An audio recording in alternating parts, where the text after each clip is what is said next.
ದೇವರ ಅನುಗ್ರಹ ಯಾವ ರಾಶಿಗೆ ಹೆಚ್ಚು ಎಂಬ ಪ್ರಶ್ನೆ ಅನೇಕ ಜನರ ಮನಸ್ಸಿನಲ್ಲಿ ಸದಾ ಮೂಡುತ್ತಿರುತ್ತದೆ. ಪ್ರತಿ ಮನುಷ್ಯನಿಗೂ ತನ್ನ ಜೀವನದಲ್ಲಿ ನಡೆಯುವ ಒಳ್ಳೆಯ ಘಟನೆಗಳು ದೇವರ ಕೃಪೆಯಿಂದಲೇ ನಡೆಯುತ್ತವೆ ಎಂಬ ನಂಬಿಕೆಯಿರುತ್ತದೆ. ಆದರೆ ಜ್ಯೋತಿಷ್ಯ ಶಾಸ್ತ್ರದ ದೃಷ್ಟಿಯಿಂದ ನೋಡಿದರೆ ದೇವರ ಅನುಗ್ರಹವು ಒಂದೇ ಒಂದು ರಾಶಿಗೆ ಮಾತ್ರ ಸೀಮಿತವಾಗಿರುವುದಿಲ್ಲ. ಪ್ರತಿಯೊಂದು ರಾಶಿಗೂ ಅದರ ಸ್ವಭಾವ, ಗ್ರಹಸ್ಥಿತಿ, ಜನನಕುಂಡಲಿಯ ಯೋಗಗಳು, ದಶಾಭುಕ್ತಿ, ಗೋಚರಗಳು, ಪುಣ್ಯ ಪಾಪ ಸಂಚಯ, ಪೂರ್ವಜನ್ಮದ ಸಂಸ್ಕಾರಗಳು ಇವುಗಳ ಆಧಾರದ ಮೇಲೆ ವಿಭಿನ್ನ ರೀತಿಯಲ್ಲಿ ದೇವರ ಕೃಪೆ ವ್ಯಕ್ತವಾಗುತ್ತದೆ. ಆದ್ದರಿಂದ ದೇವರ ಅನುಗ್ರಹವನ್ನು ಅರ್ಥಮಾಡಿಕೊಳ್ಳಲು ನಾವು 12 ರಾಶಿಗಳ ಸ್ವಭಾವ, ಅವುಗಳ ಅಧಿಪತಿ ಗ್ರಹಗಳು, ಪಂಚಭೂತ ಸಂಬಂಧ, ನಕ್ಷತ್ರ ಪ್ರಭಾವ, ದಶಾ ಚಕ್ರ ಮತ್ತು ಜೀವನದ 4 ಪ್ರಮುಖ ಅಂಶಗಳಾದ ಧರ್ಮ, ಅರ್ಥ, ಕಾಮ, ಮೋಕ್ಷ ಇವುಗಳ ಸಂಬಂಧವನ್ನು ಆಳವಾಗಿ ತಿಳಿಯಬೇಕು. ಮೇಷ ರಾಶಿಯವರು ಅಗ್ನಿ ತತ್ವಕ್ಕೆ ಸೇರಿದವರು. ಇವರ ಅಧಿಪತಿ ಮಂಗಳ. ಮಂಗಳ ಗ್ರಹ ಧೈರ್ಯ, ಶಕ್ತಿ, ಸಾಹಸ, ಮುನ್ನಡೆ, ಆತ್ಮವಿಶ್ವಾಸ ಇವುಗಳಿಗೆ ಸಂಕೇತ. ದೇವರ ಅನುಗ್ರಹವು ಮೇಷರಾಶಿಯವರ ಜೀವನದಲ್ಲಿ ಹೆಚ್ಚಾಗಿ ಧೈರ್ಯ ರೂಪದಲ್ಲಿ ವ್ಯಕ್ತವಾಗುತ್ತದೆ. ಸಂಕಷ್ಟದ ಸಂದರ್ಭದಲ್ಲಿಯೂ ಹೆದರಿ ಹಿಂದೆ ಸರಿಯದೆ ಮುನ್ನುಗ್ಗುವ ಶಕ್ತಿ ಇವರಿಗೆ ದೇವರ ಕೃಪೆಯಿಂದಲೇ ದೊರಕುತ್ತದೆ. ಮೇಷರಾಶಿಯವರು ವೇಗವಾಗಿ ನಿರ್ಧಾರ ತೆಗೆದುಕೊಳ್ಳುವ ಗುಣ ಹೊಂದಿರುವರು. ಕೆಲವೊಮ್ಮೆ ಆವೇಗದಿಂದ ತಪ್ಪುಗಳಾಗಬಹುದು, ಆದರೆ ದೇವರ ಅನುಗ್ರಹದಿಂದ ಅವರು ಆ ತಪ್ಪಿನಿಂದ ಪಾಠ ಕಲಿತು ಮತ್ತಷ್ಟು ಬಲಿಷ್ಠರಾಗುತ್ತಾರೆ. ಇವರ ಜೀವನದಲ್ಲಿ ಸೂರ್ಯ ಮತ್ತು ಗುರು ಅನುಕೂಲವಾಗಿದ್ದರೆ ಆಧ್ಯಾತ್ಮಿಕ ಬೆಳವಣಿಗೆ ಸಹ ವೇಗವಾಗಿ ನಡೆಯುತ್ತದೆ. ದೇವಸ್ಥಾನ ಸೇವೆ, ದಾನ ಧರ್ಮ, ಹನುಮಂತನ ಭಕ್ತಿ, ಸುಬ್ರಹ್ಮಣ್ಯ ಆರಾಧನೆ ಇವುಗಳಿಂದ ಮೇಷರಾಶಿಯವರ ಜೀವನದಲ್ಲಿ ದೇವರ ಕೃಪೆ ಇನ್ನಷ್ಟು ವೃದ್ಧಿಯಾಗುತ್ತದೆ. ಇವರಿಗೆ ದೇವರ ಅನುಗ್ರಹವು ಪರೀಕ್ಷೆಗಳ ಮೂಲಕ ಬರುತ್ತದೆ. ಮೊದಲಿಗೆ ಕಷ್ಟ, ನಂತರ ಜಯ ಎಂಬ ಕ್ರಮದಲ್ಲಿ ಅನುಭವಿಸುತ್ತಾರೆ. ವೃಷಭ ರಾಶಿಯವರು ಭೂ ತತ್ವಕ್ಕೆ ಸೇರಿದವರು. ಇವರ ಅಧಿಪತಿ ಶುಕ್ರ ಗ್ರಹ ಸುಖ, ಐಶ್ವರ್ಯ, ಸೌಂದರ್ಯ, ಕಲಾ, ಪ್ರೀತಿ, ಕುಟುಂಬ ಸೌಹಾರ್ದ ಇವುಗಳ ಸೂಚಕ. ದೇವರ ಅನುಗ್ರಹವು ವೃಷಭ ರಾಶಿಯವರ ಜೀವನದಲ್ಲಿ ಸ್ಥಿರತೆ ರೂಪದಲ್ಲಿ ಕಾಣಿಸುತ್ತದೆ. ಅವರು ನಿಧಾನವಾಗಿ ಬೆಳೆಯುವರು, ಆದರೆ ಬಲವಾದ ನೆಲೆಯ ಮೇಲೆ ಬೆಳೆಯುವರು. ಇವರಿಗೆ ಆರ್ಥಿಕವಾಗಿ ದೇವರ ಕೃಪೆ ಸಿಗುವ ಸಾಧ್ಯತೆ ಹೆಚ್ಚು, ವಿಶೇಷವಾಗಿ ಶುಕ್ರ ಬಲವಾಗಿದ್ದರೆ. ಇವರ ಮನಸ್ಸು ಶಾಂತವಾಗಿರಲು ಇಷ್ಟಪಡುತ್ತದೆ.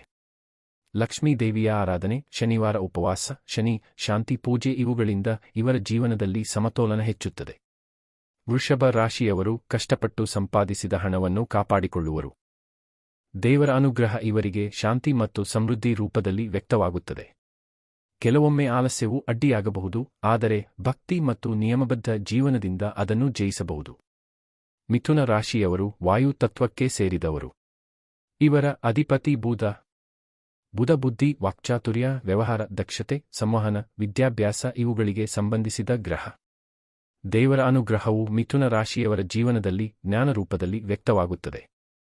ಇವರಿಗೆ ಮಾತನಾಡುವ ಕಲೆ, ಹೊಸ ವಿಷಯಗಳನ್ನು ತಿಳಿದುಕೊಳ್ಳುವ ಆಸಕ್ತಿ ಹೆಚ್ಚು. ಗುರು ಮತ್ತು ಬುಧ ಅನುಕೂಲವಾಗಿದ್ದರೆ ಇವರಿಗೆ ವಿದ್ಯಾಭ್ಯಾಸದಲ್ಲಿ ಮಹತ್ತರ ಸಾಧನೆ ಸಾಧ್ಯ. ವಿಷ್ಣು ಸಹಸ್ರನಾಮ ಪಾರಾಯಣ, ಸರಸ್ವತಿ ದೇವಿಯ ಆರಾಧನೆ, ಪುಸ್ತಕ ದಾನ ಇವುಗಳಿಂದ ಇವರಿಗೆ ದೇವರ ಕೃಪೆ ಹೆಚ್ಚುತ್ತದೆ. ಮಿಥುನ ರಾಶಿಯವರು ಒಂದೇ ಸಮಯದಲ್ಲಿ ಹಲವು ಕೆಲಸಗಳನ್ನು ಮಾಡಬಲ್ಲರು. ಆದರೆ ಮನಸ್ಸಿನ ಚಂಚಲತೆ ಕೆಲವೊಮ್ಮೆ ಅಸ್ಥಿರತೆಯನ್ನು ತರಬಹುದು. ಧ್ಯಾನ, ಪ್ರಾಣಾಯಾಮ, ಜಪ ಇವುಗಳಿಂದ ಮನಸ್ಸು ಸ್ಥಿರವಾದರೆ ದೇವರ ಅನುಗ್ರಹವು ಸಂಪೂರ್ಣವಾಗಿ ಫಲಿಸುತ್ತದೆ. ಕಟಕ ರಾಶಿಯವರು ಜಲ ತತ್ವಕ್ಕೆ ಸೇರಿದವರು.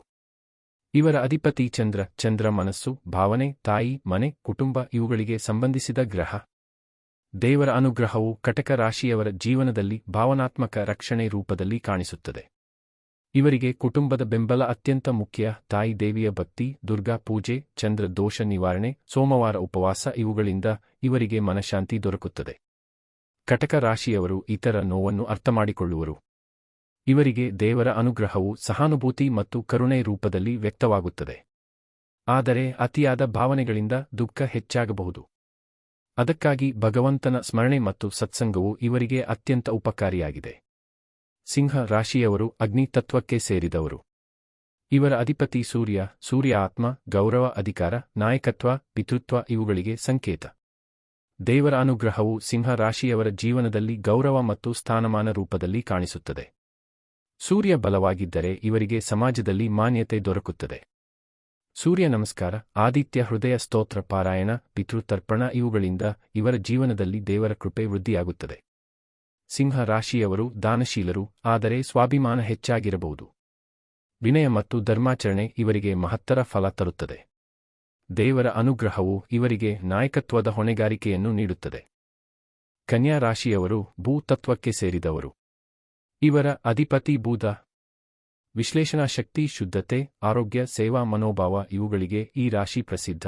ದೇವರ ಅನುಗ್ರಹವು ಕನ್ಯಾ ರಾಶಿಯವರ ಜೀವನದಲ್ಲಿ ಶಿಸ್ತು ಮತ್ತು ಸೇವಾ ಧರ್ಮ ರೂಪದಲ್ಲಿ ಕಾಣಿಸುತ್ತದೆ. ಆಸ್ಪತ್ರೆ ಸೇವೆ, ಅನ್ನದಾನ, ವಿದ್ಯಾರ್ಥಿಗಳಿಗೆ ಸಹಾಯ, ದೇವಾಲಯ ಸ್ವಚ್ಛತೆ ಇವುಗಳಿಂದ ಇವರಿಗೆ ಪುಣ್ಯ ಹೆಚ್ಚುತ್ತದೆ. ಬುಧ ಬಲವಾಗಿದ್ದರೆ ವೈದ್ಯಕೀಯ, ಲೆಕ್ಕಶಾಸ್ತ್ರ, ಅಧ್ಯಯನ ಕ್ಷೇತ್ರಗಳಲ್ಲಿ ಸಾಧನೆ ಸಾಧ್ಯ. ಕೆಲವೊಮ್ಮೆ ಅತಿಯಾದ ಚಿಂತನೆಯಿಂದ ಮಾನಸಿಕ ಒತ್ತಡ ಉಂಟಾಗಬಹುದು. ಧ್ಯಾನ ಮತ್ತು ದೇವರ ಸ್ಮರಣೆ ಇವರಿಗೆ ಸಮತೋಲನ ನೀಡುತ್ತದೆ. ತುಲಾ ರಾಶಿಯವರು ವಾಯು ತತ್ವಕ್ಕೆ ಸೇರಿದವರು. ಇವರ ಅಧಿಪತಿ ಶುಕ್ರ. ಸಮತೋಲನ, ನ್ಯಾಯ, ಸಂಬಂಧ, ಸಂಗೀತ, ಕಲಾ ಇವುಗಳಿಗೆ ಈ ರಾಶಿ ಸಂಬಂಧಿಸಿದೆ. ದೇವರ ಅನುಗ್ರಹವು ತುಲಾ ರಾಶಿಯವರ ಜೀವನದಲ್ಲಿ ಸಮನ್ವಯ ರೂಪದಲ್ಲಿ ಕಾಣಿಸುತ್ತದೆ. ಕುಟುಂಬ ಮತ್ತು ವೃತ್ತಿ ನಡುವೆ ಸಮತೋಲನ ಸಾಧಿಸಲು ಇವರಿಗೆ ವಿಶೇಷ ಶಕ್ತಿಯಿದೆ. ಲಕ್ಷ್ಮೀನಾರಾಯಣ ಆರಾಧನೆ, ಶುಕ್ರವಾರ ಉಪವಾಸ, ದಂಪತಿಗಳ ಪೂಜೆ ಇವುಗಳಿಂದ ಇವರಿಗೆ ಅನುಗ್ರಹ ಹೆಚ್ಚುತ್ತದೆ. ಸಂಬಂಧಗಳಲ್ಲಿ ಸೌಹಾರ್ದ ಉಳಿಸಿಕೊಂಡರೆ ಇವರಿಗೆ ಜೀವನ ಸುಗಮವಾಗುತ್ತದೆ.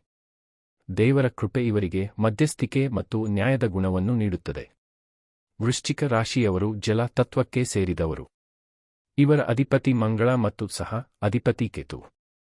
ಗೂಢತೆ, ಆಂತರಿಕ ಶಕ್ತಿ, ಪರಿವರ್ತನೆ, ತಪಸ್ಸು ಇವುಗಳಿಗೆ ಈ ರಾಶಿ ಪ್ರಸಿದ್ಧ. ದೇವರ ಅನುಗ್ರಹವು ವೃಶ್ಚಿಕ ರಾಶಿಯವರ ಜೀವನದಲ್ಲಿ ಆಂತರಿಕ ಜಾಗೃತಿ ರೂಪದಲ್ಲಿ ವ್ಯಕ್ತವಾಗುತ್ತದೆ. ಇವರಿಗೆ ಭಕ್ತಿಯಲ್ಲಿ ಆಳವಾದ ಆಸಕ್ತಿ. ಶಿವ ಆರಾಧನೆ, ರುದ್ರಾಭಿಷೇಕ, ಮಹಾಮೃತ್ಯುಂಜಯ ಜಪ ಇವುಗಳಿಂದ ಇವರಿಗೆ ಅಪಾರ ಶಕ್ತಿ ದೊರಕುತ್ತದೆ.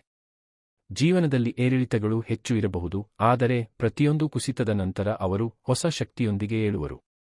ದೇವರ ಅನುಗ್ರಹವು ಇವರಿಗೆ ಪುನರ್ಜನ್ಮದಂಥ ಅನುಭವಗಳನ್ನು ನೀಡುತ್ತದೆ. ಧನು ರಾಶಿಯವರು ಅಗ್ನಿ ತತ್ವಕ್ಕೆ ಸೇರಿದವರು. ಇವರ ಅಧಿಪತಿ ಗುರು. ಧರ್ಮ, ಜ್ಞಾನ, ಯಾತ್ರೆ, ಅಧ್ಯಾಪನ, ಸತ್ಸಂಗ ಇವುಗಳಿಗೆ ಈ ರಾಶಿ ಸಂಬಂಧಿಸಿದೆ. ದೇವರ ಅನುಗ್ರಹವು ಧನು ರಾಶಿಯವರ ಜೀವನದಲ್ಲಿ ಧಾರ್ಮಿಕ ಪ್ರಗತಿ ರೂಪದಲ್ಲಿ ಕಾಣಿಸುತ್ತದೆ. ಗುರು ಬಲವಾಗಿದ್ದರೆ ಇವರಿಗೆ ಉನ್ನತ ವಿದ್ಯಾಭ್ಯಾಸ, ಗುರು ಕೃಪೆ, ಸತ್ಸಂಗ ಲಭ್ಯ. ವಿಷ್ಣು ಪೂಜೆ, ದತ್ತಾತ್ರೇಯ ಆರಾಧನೆ, ಗುರುವಾರ ಉಪವಾಸ ಇವುಗಳಿಂದ ಇವರಿಗೆ ಅನುಗ್ರಹ ಹೆಚ್ಚುತ್ತದೆ. ಇವರ ಮನಸ್ಸು ವಿಶಾಲ. ಸತ್ಯ ಮತ್ತು ಧರ್ಮ ಪಾಲಿಸಿದರೆ ದೇವರ ಕೃಪೆ ಸದಾ ಜೊತೆಯಾಗಿರುತ್ತದೆ. ಮಕರ ರಾಶಿಯವರು ಭೂ ತತ್ವಕ್ಕೆ ಸೇರಿದವರು. ಇವರ ಅಧಿಪತಿ ಶನಿ. ಶ್ರಮ, ಶಿಸ್ತು, ಕಾಲ, ನ್ಯಾಯ, ಸಹನೆ ಇವುಗಳಿಗೆ ಶನಿ ಸಂಕೇತ. ದೇವರ ಅನುಗ್ರಹವು ಮಕರ ರಾಶಿಯವರ ಜೀವನದಲ್ಲಿ ಶ್ರಮದ ಫಲ ರೂಪದಲ್ಲಿ ಕಾಣಿಸುತ್ತದೆ. ಆರಂಭದಲ್ಲಿ ವಿಳಂಬ, ನಂತರ ಮಹತ್ತರ ಯಶಸ್ಸು ಇವರ ಜೀವನದ ಕ್ರಮ. ಶನಿ ಆರಾಧನೆ, ತೈಲಾಭಿಷೇಕ, ಸೇವಾ ಕಾರ್ಯ ಇವುಗಳಿಂದ ಶನಿ ಅನುಕೂಲವಾಗುತ್ತಾನೆ. ಮಕರ ರಾಶಿಯವರು ನಿಧಾನವಾಗಿ ಏರಿಬರುವರು. ದೇವರ ಕೃಪೆ ಇವರಿಗೆ ದೃಢತೆ ನೀಡುತ್ತದೆ. ಕುಂಭ ರಾಶಿಯವರು ವಾಯು ತತ್ವಕ್ಕೆ ಸೇರಿದವರು. ಇವರ ಅಧಿಪತಿ ಶನಿ ಮತ್ತು ಸಹ ಅಧಿಪತಿ ರಾಹು. ಹೊಸ ಚಿಂತನೆ, ಸಮಾಜ ಸೇವೆ, ಮಾನವೀಯತೆ, ಸಂಶೋಧನೆ ಇವುಗಳಿಗೆ ಈ ರಾಶಿ ಪ್ರಸಿದ್ಧ.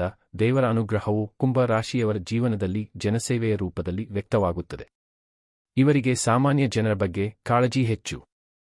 ದಾನ ಧರ್ಮ, ಗಂಗಾ ಪೂಜೆ, ಶನಿ ಶಾಂತಿ ಇವುಗಳಿಂದ ಇವರಿಗೆ ಅನುಗ್ರಹ ವೃದ್ಧಿ. ಕೆಲವೊಮ್ಮೆ ಒಂಟಿತನ ಭಾವನೆ ಬರಬಹುದು. ಸತ್ಸಂಗ ಮತ್ತು ಧ್ಯಾನದಿಂದ ಮನಸ್ಸು ಸ್ಥಿರವಾಗುತ್ತದೆ. ಮೀನ ರಾಶಿಯವರು ಜಲ ತತ್ವಕ್ಕೆ ಸೇರಿದವರು. ಇವರ ಅಧಿಪತಿ ಗುರು ಮತ್ತು ಸಹ ಅಧಿಪತಿ ಕೇತು. ಭಕ್ತಿ, ಕರುಣೆ, ಕಲ್ಪನೆ, ತ್ಯಾಗ, ಮೋಕ್ಷಾಭಿಲಾಷೆ ಇವುಗಳಿಗೆ ಈ ರಾಶಿ ಪ್ರಸಿದ್ಧ. ದೇವರ ಅನುಗ್ರಹವು ಮೀನ ರಾಶಿಯವರ ಜೀವನದಲ್ಲಿ ಭಕ್ತಿಯ ಪರಾಕಾಷ್ಠೆ ರೂಪದಲ್ಲಿ ಕಾಣಿಸುತ್ತದೆ.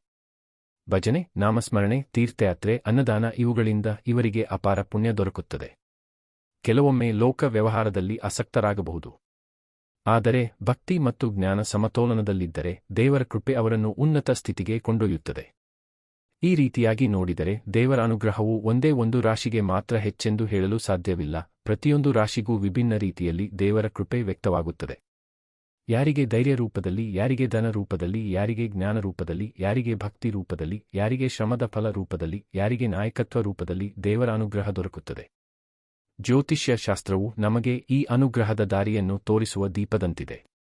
ಆದರೆ ಅಂತಿಮವಾಗಿ ದೇವರ ಕೃಪೆ ಪಡೆಯಲು ಶ್ರದ್ಧೆ, ಭಕ್ತಿ, ಸತ್ಯಾಚರಣೆ, ದಾನಧರ್ಮ, ಪೋಷಕರ ಸೇವೆ, ಗುರು ಗೌರವ, ಸತ್ಪ್ರವೃತ್ತಿ ಇವುಗಳೇ ಮುಖ್ಯ. ರಾಶಿ ಪ್ರಭಾವ ಒಂದು ಮಾರ್ಗದರ್ಶಕ ಮಾತ್ರ. ಸತ್ಕರ್ಮ ಮತ್ತು ಭಗವಂತನ ಸ್ಮರಣೆ ಇದ್ದರೆ ಯಾವ ರಾಶಿಯವರಿಗೂ ದೇವರ ಅನುಗ್ರಹ ಅಪಾರವಾಗಿ ದೊರಕುತ್ತದೆ.